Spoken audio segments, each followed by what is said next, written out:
सभी स्टूडेंट ध्यान दें, एथेनॉल से सकरा या स्टार्च के किण्वन से, ठीक है। आपके इसमें दो समीकरण से आपका जो भी रिएक्शन होगा दो समीकरण में आपका निकलेगा, ठीक है। पहला समीकरण से आपका निकलेगा, आपका लिया जाएगा, पहला रिएक्शन आपका लिया जाएगा जो है केरल एथेनॉल का व्यापारिक उत्पादन ईट्स द्वारा सकरा स्टार्च के किण्वन से क्या होता है, ठीक है।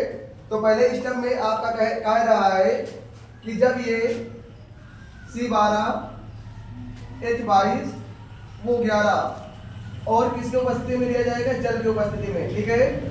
आपका क्या लिखा है, C12 H22 वो 11 जो कि चीनी का सूत्र होता है, जल से क्रिया कराएगा किसके उपस्थिति में, इन्वाइटर्स से, किससे, इन्वाइटर्स, ठीक है। इन्वाइट जो होते हैं वो क्या होते हैं, बैक्टीरिया होते हैं, ठीक है। एंजाइम जिसको बोला जाता है, इन्वाइटर्स जो होते हैं इनको क्या बोलते हैं, एंजाइम, ठीक है। अगर आपसे कोई पूछ रहा है इन्वाइटर्स जो आप लिख रहे हो ये है क्या, तो ये एंजाइम होते हैं, ठीक है। जब आपका रिएक्शन निकाला जाएगा तो यहाँ से ये क्या लिखा हुआ, चीनी का सूत्र होता है, ठीक है। इसको क्या बोल सकते हो, चीनी, ठीक है। जब आपका यहाँ से निकलेगा तो आपका क्या निकलेगा, देखो कार्बन यहाँ पे 12 है और हाइड्रोजन हमारे टोटल कितने 24 है, तो यहाँ है और 22 यहाँ है, एक ऑक्सीजन यहाँ है, यहाँ 11 है यहाँ पे, ठीक है, 12 है। तो इनको दो भाग में तोड़ देंगे। C कितना हो गया 6, वो 12, वो 6, फिर प्लस यहाँ पे भी उसी तरीके से होगा C6 H12 वो 6। कैसे हुआ आप लोगों को पता होना चाहिए। एक आपका क्या निकल गया, C6H12 का सूत्र होता है, ये किसका होता है, ग्लूकोज का होता है, और सेम सूत्र उसका किसका होता है, फ्रक्टोज का होता है, ठीक है। तो आपका ग्लूकोज का सूत्र हो गया C6H6O6 और सेम सूत्र किसका होता है, फ्रक्टोज का होता है, वो भी आपका क्या होता है C6 और H12O6, ठीक है। अब आपका पहले स्टेप में आपका क्या निकला है, इन्वर्टर से ईट से आपका निकला है ग्लूकोज और फ्रक्टोज।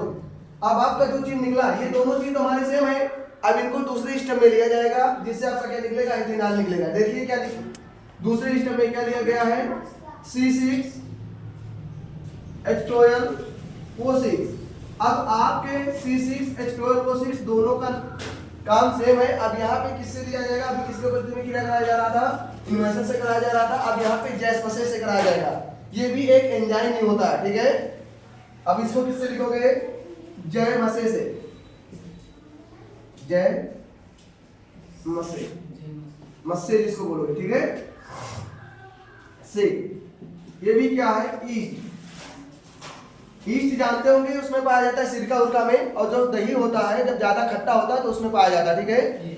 अब यहाँ से कराया जाएगा क्रिया, तो आप यहाँ से निकालिए, क्या निकालोगे यहाँ से, चलिए यहाँ से हम क्या निकाल लें, C2, और यहाँ पे हमारा कितना है, H12 है, वो कितना है 6 है। यहाँ से हम कितना ले लें, हाइड्रोजन की कितने संख्या को निकाल लें, यहाँ से 5 निकाल लें, तो हमारे कितना हो गया C2H5, और यहाँ से क्या निकाल सकते हैं, OH, समझे कि नहीं। OH जब आप निकाल दिए तो हमारे यहाँ पे क्या बच जाएंगे, कार्बन, और यहाँ से ऑक्सीजन लेकर हम क्या बना देंगे, प्लस CO2, क्या बना देंगे, CO2 गैस होता है जो कि उड़ जाता है, कार्बन डाइऑक्साइड गैस होता है, और हमारे क्या ये एथिल अल्कोहल होते हैं जिसको हम एथेनॉल बोलते हैं किसी नाम में, तो हमारा एथेनॉल क्या हो गया, प्राप्त हो गया, ठीक है।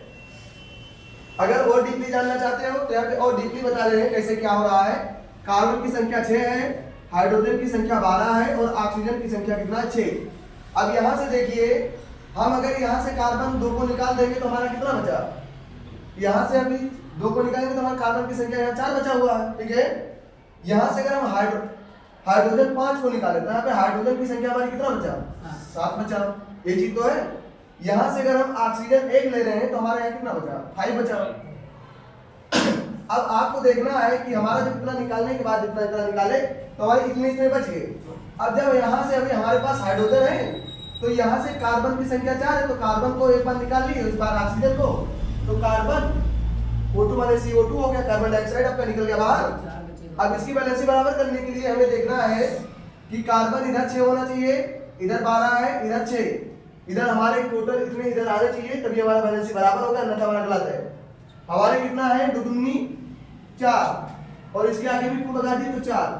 अब देखिए हमें बैलेंस इधर बराबर है कि नहीं है, टोटल हमें 6 चाहिए, 2 दूनी 4 हो गया, हाइड्रोजन 5 दूनी कितना हो गया 10 और एक इधर है 11 हो गया और इधर टोटल हमारे 2 आपका कार्बन है तो 2 कार्बन हो गया और ऊपर 2 दूनी 4। अब इधर देखिए इस तरीके से आपका बैलेंस पूरी तरीके से बराबर हो गया।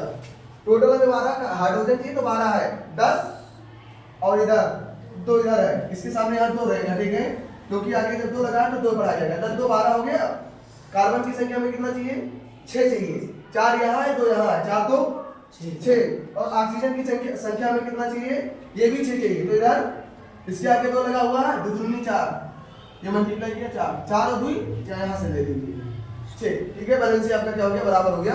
और कार्बन डाइऑक्साइड क्या होता है, गैस उड़ जाता है, ठीक है। आप सभी को इसको देखते हुए अच्छे से समझ में आ गया होगा, इस बार इसको प्रिपरेशन कर लेंगे। थैंक्स।